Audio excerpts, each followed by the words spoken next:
Hey everyone, I'm Ethos, the creative director of Samurai Zero, and welcome to this month's devlog.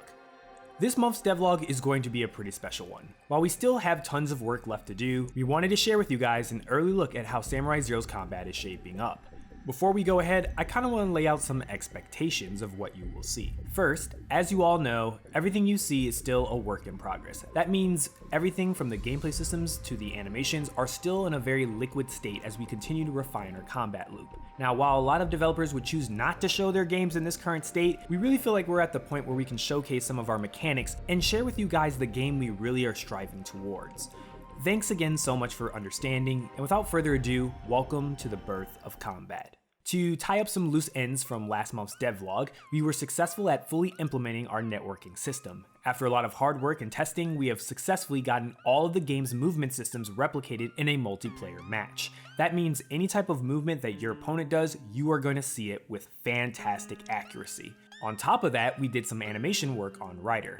First, we updated his idle animation to a brand new one. The old one we felt didn't really hit upon the feeling of Ryder being alert in combat, and we felt it was a little bit passive for our taste, so we made one we feel makes Ryder look more alert. This is one of our newest Ryder animations, so because of that, we still have to go through a couple of our transitional blending animations, but for right now, I believe it gets the job done, and it allows us to test this animation further. Oh, and on top of that, one person in the comments of our feedback video really wanted backflipping in the game, and today, I can give you Shizzy the good news. Yes, Samurai Zero has backflips. Not only that, but you may have noticed something else as well.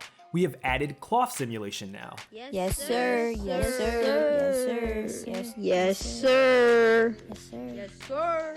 After doing some research and development, we were able to get the tech to run pretty well and were really blown away by the results. Previously, Ryder's cape and parts of his clothing were all moving thanks to keyframe animations. Now, with cloth simulation, hanging parts of his cloth are all simulated, which means it all moves dynamically without the animator needing to do it himself. On top of that, it just really adds another layer of detail and realism to Ryder. It even reacts to wind in the environment. This is a big win for the team, and we have already started to look at other characters to see if this same tech can be used for their clothing as well. In order to visualize the game we're striving towards, I feel we should share what inspired it. So today, as we explain mechanics, I want to also share with you some games that I feel have been the biggest influence on the design of this project. From the start, one of the hardest things for Samurai Zero was really trying to create a combat system that fit our design goal. We said we wanted Samurai Zero to be a fast-paced, third-person multiplayer action RPG. Really thinking about it, there was only one game that I grew up with that hit exactly the design goal I had in mind. That game was Star Wars Jedi Knight: Jedi Academy. It honestly was one of those eureka moments that just hit me one day. A couple months back, I saw the game in my Steam library and I booted it up just for some nice nostalgia. And as I played it, I began to ask myself, why has this game's combat never been modernized? It seems like a lot of people on the internet felt the same way. Ultimately, that realization gave me the inspiration to say, maybe Samurai Zero can become what I've always wanted growing up. So I think it's fair to say that in some ways, Samurai Zero is sort of a spiritual successor to Jedi Academy. I'm pretty sure that's what marketing is going to want me to say anyways. But beyond that, I think it's important that I point out that while Jedi Academy is the inspiration for Samurai Zero, that doesn't mean that Samurai Zero's gameplay is going to follow it to a T. What I hope you'll find here is the soul of Jedi Academy within Samurai Zero, but also see that it is in fact its own type of game. Now, Samurai Zero does share some nice similarities to Jedi Academy's combat. We adopted 3 design goals as pillars combat must stand upon: freedom, control, and fluidity.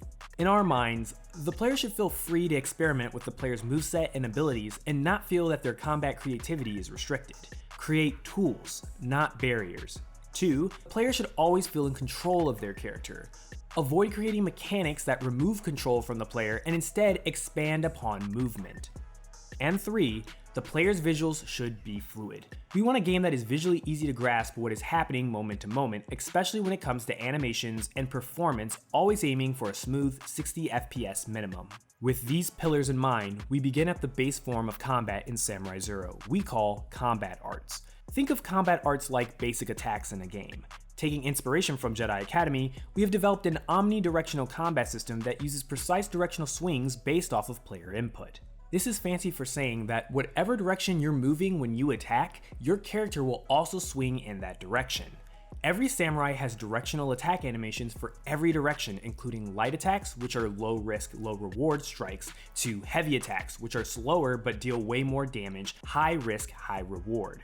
This adds a huge level of depth to just the basic attack system for Samurai Zero, as you can input all of these attacks while moving without huge input delay. Oh, and that's not even all of it. On top of this, certain light and heavy attacks can be chained together to create unique combo attack animations. So, for example, using a light left attack and a left heavy attack to follow it up, that left heavy attack will instead change into a custom spin combo animation attack. Now, right now, we don't have the full moveset set in stone for combos, as it's still being thought up of and experimented on. We plan on probably giving each samurai their own combo moveset, so each of them will feel a little bit different from the other. Of course, all the attack swings in Samurai Zero are tracked using a precise collision detection system. To avoid getting too technical, this is our game's hit detection and damage system, and it functions to inform the player when they get hit by an attack. As you can see here, our system is built with precision in mind. So, if a player jumps over your horizontal slash, it's going to miss. In this current iteration, there is in fact no sort of target lock or magnetism plan to help you land your hits. It will fully rely on your skill as a player. And to make things a little bit more interesting, this is all built to feel good using a mouse. This means you'll have full rotation control to adjust your aim even when actively swinging your blade. I have to, of course, give a disclaimer that while our system is pretty damn accurate, multiplayer online is always a dynamically shifting environment, and it is important to understand that playing with players who have 300 to 600 ping can lead to varied results, but I'm sure you all knew that. Now, I'm sure you've all noticed that the health bar goes down when a player is hit, but I'm sure now you're curious about the blue bar right below it. Let's talk defense arts. In Samurai Zero, we wanted to give players not only a way to attack, but also defend, and so we developed the resolve system. That's right, there is no stamina in Samurai Zero. Inspired instead by Sekiro's posture system, each samurai has a certain amount of resolve to fight in combat. This resolve is reduced when blocking an enemy's attack. While outside of combat, resolve can be recovered over time depending how much health you have. As you can see here, we've created a placeholder guard animation to help show you how this system works.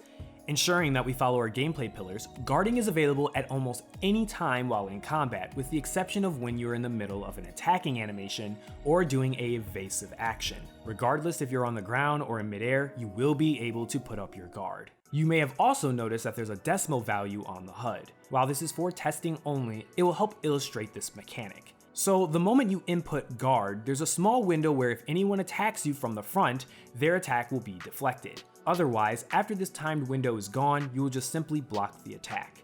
There is an important difference between these two things. When you hold your guard for too long and are hit, you will simply block the attack and take its full damage to your resolve meter. While not optimal, it's still better than losing health. However, if you can time the enemy's attack just right and deflect the attack, you will take a significantly reduced amount of damage to your resolve meter, and instead deflect a majority of the attack's damage back upon the attacker. This system allows for two big things. One, it adds another layer of depth to the core gameplay loop, allowing for another way that you can take down your enemy. And two, since there is no stamina requirement for combat arts, someone who is good at deflecting attacks will naturally deter someone who is more prone to rushing and just spamming attacks. Nobody appreciates that, especially in a melee game. If an enemy is foolish enough to have their attacks be deflected, eventually they will lose all of their resolve and become broken. A very lethal punishment. But that mechanic is for another devlog. As you can see, we don't have our deflection animations set up yet, but best believe we will have them ready to show later this month. And I think that's going to cover everything we want to show for now. I know that this devlog was massive, and I hope it lived up to your expectations. Of course, like I always say, we have so much more to show you, and this video still has not covered all of the combat systems mechanics. Additional mechanics will be expanded upon and shown as we continue to iterate and find the fun. Thank you so much for taking the time to watch this devlog. This video wouldn't have been possible without the support of our Patreon. You are all amazing for supporting us, especially during these times. If you would like to support the development of Samurai Zero and see even more additional combat not yet shown to the public, consider backing us and joining us on Discord. Trust me, this month we did a lot. Once again, thanks for watching. Please stay inside and remember, always forward.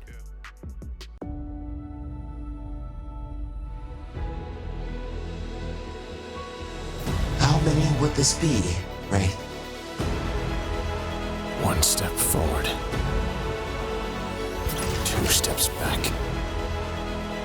Why keep what you've learned about the City of Glass?